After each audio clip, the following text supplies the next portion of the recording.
Hi എല്ലാവർക്കും പുതിയൊരു വീഡിയോയിലേക്ക് വീണ്ടും സ്വാഗതം. അപ്പോൾ ഇന്നത്തെ വീഡിയോയിൽ നമുക്ക് ഈ ഒരു 72 ലിറ്റേഴ്സിൻ്റെ വൈറ്ററ ക്ലോ ടെയിൽ ബാഗ് എങ്ങനെയുണ്ടെന്നും അതെങ്ങനെ മൗണ്ട് ചെയ്യാം എന്നൊക്കെ നോക്കാം. അപ്പോൾ ഇനി അധികം ഡിലേ ആക്കാതെ വീഡിയോയിലേക്ക് കടക്കാം. അപ്പോൾ ഇതാണ് ടെയിൽ ബാഗ്. ഇത് ഞാൻ RTRൽ മൗണ്ട് ചെയ്ത് വെച്ചിട്ടുണ്ട്. ഇതിൻ്റെ പ്രൈസ് 3700 രൂപയാണ്. ഇതിൻ്റെ ലിങ്ക് ഞാൻ ഡിസ്ക്രിപ്ഷനിൽ കൊടുക്കാം.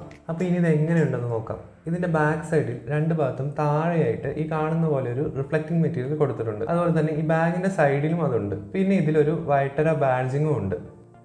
ഇതിൻ്റെ ബാക്ക് സൈഡിലായിട്ട് ഈ കാണുന്ന പോലെ രണ്ട് മൗണ്ടിങ് പോയിന്റ് കൊടുത്തിട്ടുണ്ട്. അതുപോലെ തന്നെ ഇതിൻ്റെ ടോപ്പ് സൈഡിൽ രണ്ട് ബക്കിൾ പോയിന്റ് കൊടുത്തിട്ടുണ്ട്. അതിലൊരു സ്ലീപ്പിംഗ് ബാഗോ അതുപോലെ തന്നെ ട്രൈപോഡൊക്കെ വെക്കാൻ യൂസ്ഫുൾ ആയിരിക്കും. അതുപോലെ തന്നെ ഇതിൻ്റെ ടോപ്പിൽ ഒരു സിബ് കൊടുത്തിട്ടുണ്ട്. അതിൽ നമുക്ക് പെട്ടെന്ന് എടുക്കേണ്ട ഐറ്റംസ്, ഫോണോ വാലറ്റോ അതുപോലെ ഗ്ലൗസോ അങ്ങനെയുള്ളതൊക്കെ വെക്കാവുന്നതാണ്. ഇതിൻ്റെ റൈറ്റ് സൈഡായിട്ട് ഒരു 5 ലിറ്റർ ജെറി ക്യാനൊക്കെ വെക്കാൻ വേണ്ടി ഒരു കമ്പാർട്ട്മെൻറ്റ് കൊടുത്തിട്ടുണ്ട്. അതുപോലെ ഈ ബാഗ് തൂക്കാനായിട്ടൊരു ഹുക്കും പിടിക്കാനൊരു ഹാൻഡിലൊക്കെ കൊടുത്തിട്ടുണ്ട്. പിന്നെ ഇതിൻ്റെ ടോപ്പിലായിട്ട് സ്ലീപ്പിംഗ് ബാഗൊക്കെ വെക്കാൻ പറ്റുന്ന ഒരു സ്ട്രാപ്പും കൊടുത്തിട്ടുണ്ട്. അതുപോലെ ഇത് തുറക്കുമ്പോൾ ഇതിനകത്തൊരു സിബ് കൊടുത്തിട്ടുണ്ട്. ഇതിനകത്ത് ഡോക്യുമെൻറ്റ്സോ പേപ്പറോ ഒക്കെ വെക്കാവുന്നതാണ്.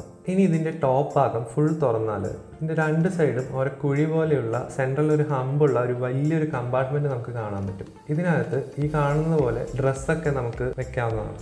ഇതിനകത്ത് ഒരു 1 വീക്ക് ട്രിപ്പൊക്കെ പോകുമ്പോൾ അത്യാവശ്യമുള്ള എല്ലാ സാധനങ്ങളും വെക്കാനുള്ള സ്ഥലമുണ്ട്.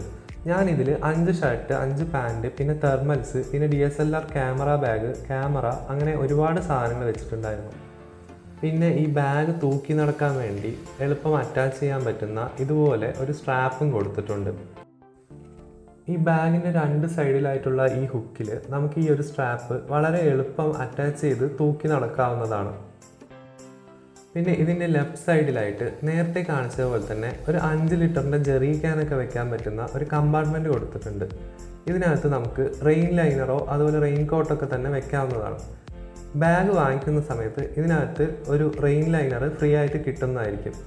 ഇനി നമുക്ക് ഈ ഒരു റെയിൻ ലൈനർ എങ്ങനെയുണ്ടെന്ന് നോക്കാം. ഈ കാണുന്നതാണ് റെയിൻ ലൈനർ.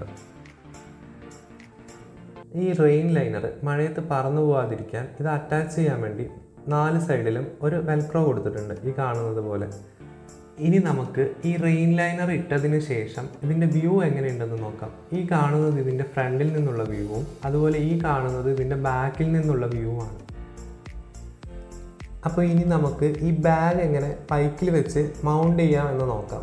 അപ്പോൾ അതിനായിട്ട് ഈ ബാഗ് എടുത്ത് സീറ്റിൽ വെച്ചതിന് ശേഷം അതിൻ്റെ പൊസിഷൻ കറക്റ്റ് ചെയ്ത് വെക്കണം. അതായത് നമ്മൾ ഇരിക്കുമ്പോൾ നമുക്ക് കംഫർട്ടബിൾ ആയിട്ട് ഇരിക്കാൻ പറ്റുന്ന ഒരു പൊസിഷനിൽ ബാഗ് വെക്കുക. അതിനുശേഷം ഈ ഒരു സ്ട്രാപ്പ് എടുത്ത് ബാക്കിലെ ഫെൻഡറിന് താഴെ കൂടെ എടുത്ത് ഇതുപോലെ ഈ ഡബിൾ ഡി റിങ്ങിൽ കൂടെ ഇട്ട് അത് ടൈറ്റ് ചെയ്യണം.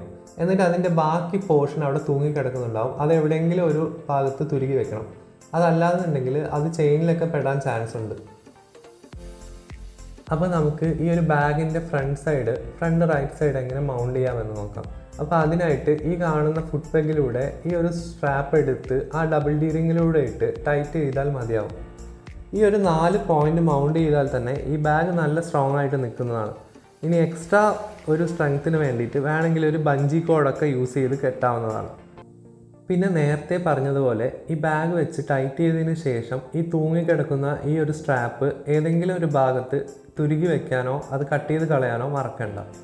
പിന്നെ ഇപ്പോൾ ചെയ്ത കാര്യങ്ങൾ അതേപോലെ തന്നെ അതിൻ്റെ ഓപ്പോസിറ്റ് സൈഡും ചെയ്ത് കഴിഞ്ഞാൽ ഈ ഒരു ബാഗ് സ്റ്റഡി ആയിട്ട് നിൽക്കുന്നതായിരിക്കും.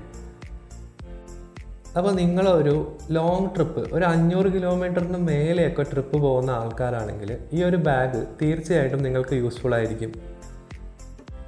ഈ ഒരു ബാഗിൻ്റെ മെയിൻ അഡ്വാൻറ്റേജ് എന്താണെന്ന് വെച്ചാൽ ഈ ഒരു ബാഗ് വെക്കാൻ വേണ്ടിയിട്ട് സാഡിൽ സ്റ്റേയോ അതുപോലെ തന്നെ ടോപ്പ് റാക്കോ ഒന്നും വെച്ച് എക്സ്ട്രാ പൈസയോ ബൈക്കിൻ്റെ ലുക്കൊന്നും കളയേണ്ട ആവശ്യമില്ല.